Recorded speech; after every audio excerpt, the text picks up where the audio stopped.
How's it going? It is Friday morning, 7:40 a.m. You guys will be in here in about a half an hour.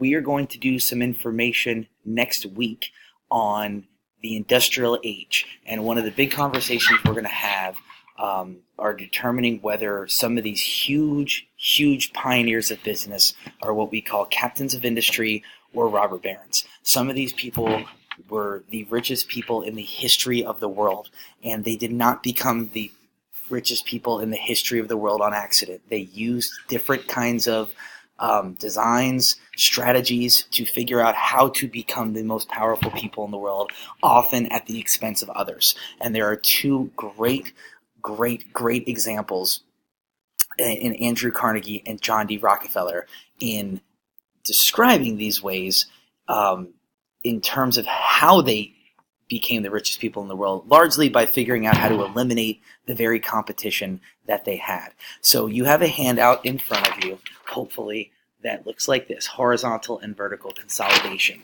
And what I want you to do throughout the course of this very short presentation is to write down the definitions of both and give yourself an example. So in class on Tuesday and Wednesday of next week, you have the opportunity to already have this down, and we can have more conversations about it as opposed to working on the definitions. The definitions are right behind me, as you see here on my handy dandy poster. But if you can't read it, please write down the definition of horizontal consolidation right now.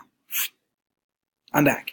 Horizontal consolidation is defined as buying out all competition or joining companies together. If you want to horizontally consolidate, this is what John D. Rockefeller did to control 95% of the country's oil supply by 1900. He started a company called Standard Oil, and he simply tried to buy out his competition. And if his competition did not want to get bought out, he would figure out a way to destroy his competition, lower the value of their company, and then buy them out. On the board up here, I have an example. Whoa! That's called Super Burger Mickey Wendy Hut. So this is a completely fake example, but imagine if all of the lame, crappy fast food burger places like McDonald's, Burger King, and Wendy's, they are all the same kind of business, some bigger than others. McDonald's would probably be a bigger box than Burger King and Wendy's, but imagine if they all joined forces, came together, and formed a Super Burger Mickey Wendy Hut kind of fast food chain that would now enable them to basically destroy and dominate the market when it comes to these kinds of businesses. Now, if you want to go get a crappy fast food burger, you can only go to Super Burger Mickey Wendy Hut and not choose between these wonderful options.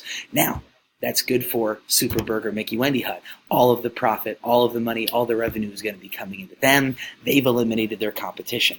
Bad for us. Why? Now they can charge whatever prices they want. Now the quality can get even worse. This is exactly what Rockefeller did.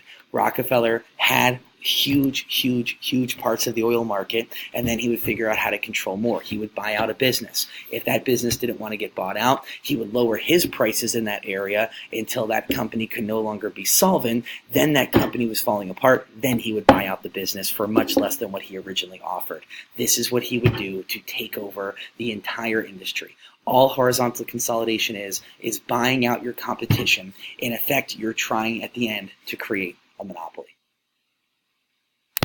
So, once again, horizontal consolidation, buying out all competition or joining companies together.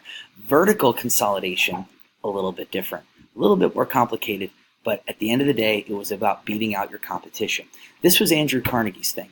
Andrew Carnegie was the steel guy, and Andrew Carnegie realized as he was building his steel empire in Pittsburgh, Pennsylvania, building his steel empire in Pittsburgh, Pennsylvania, that it cost so much money to get all of the things that he needed into his factory to turn it into steel. He had to pay mining companies to mine the iron ore out of the ground. He had to pay railroad companies to ship the iron ore all over the country from where it was being mined to the places where he was smelting the iron ore and turning it into, with the Bessemer process, steel. This was a huge problem, and it took forever. So Andrew Carnegie said, what can I do to make this cheaper?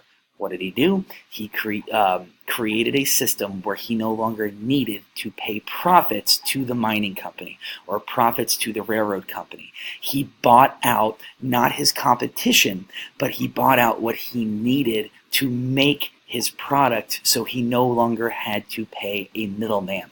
Vertical consolidation, as you see right here, is gaining control of different businesses that make up phases of a product's development. I'll say that again. Gaining control of different businesses that make up phases of a product's development. Gaining control of different businesses that make up phases of a product's development. So you might say, what does this mean? Gaining control of different businesses that make up phases of a product's development?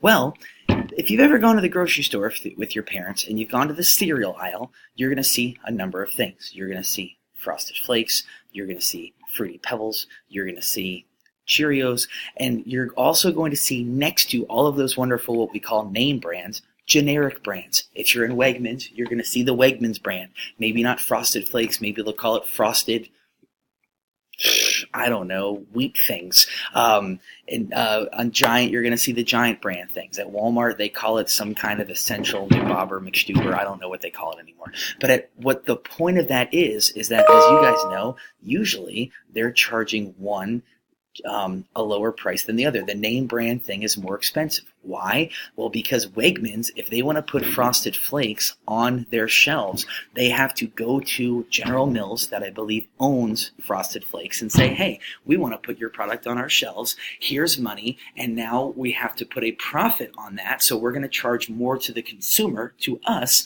than they did to the people, General Mills. This is what we call kind of the middleman thing.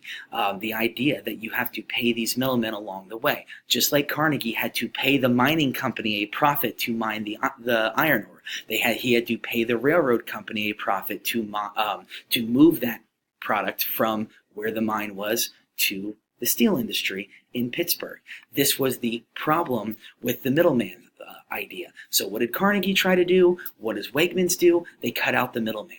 Wegmans owns the farms that is creating the grain that's going to make their own version of that cereal. They're going to have a processing plant where they're going to take the grain and they're going to turn it into Frosted McDubers or whatever we're going to call it.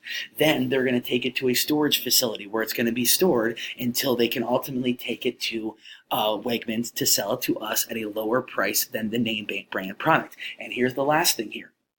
Transportation. I know you guys have been on major highways and almost got cut off by Wegmans trucks. They're all over the place. Walmart trucks are all over the place. These companies own their own transportation system, so they don't have to pay somebody to transport it from place to place, place to place, place to place for them.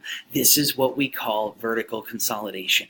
You control the things you need to make your product. You're gaining control of different businesses that make up the things that are needed to do your job. Andrew Carnegie said, why should I pay an iron ore company a profit to mine iron ore? I'm rich. I'm just going to buy a mine and I'm going to control that mine and they're going to mine iron ore for me. So at the end of the day, you might say, well, what does vertical consolidation do for me? I get the horizontal consolidation part, because horizontal consolidation, you're buying out your competition, you're making monopoly, you're taking control of the market.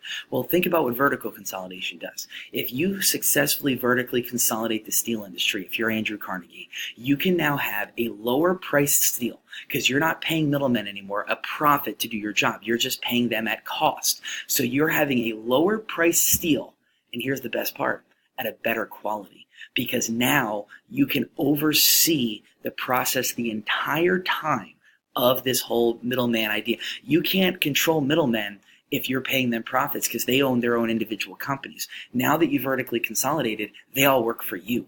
You can control the quality of your product every step along the process.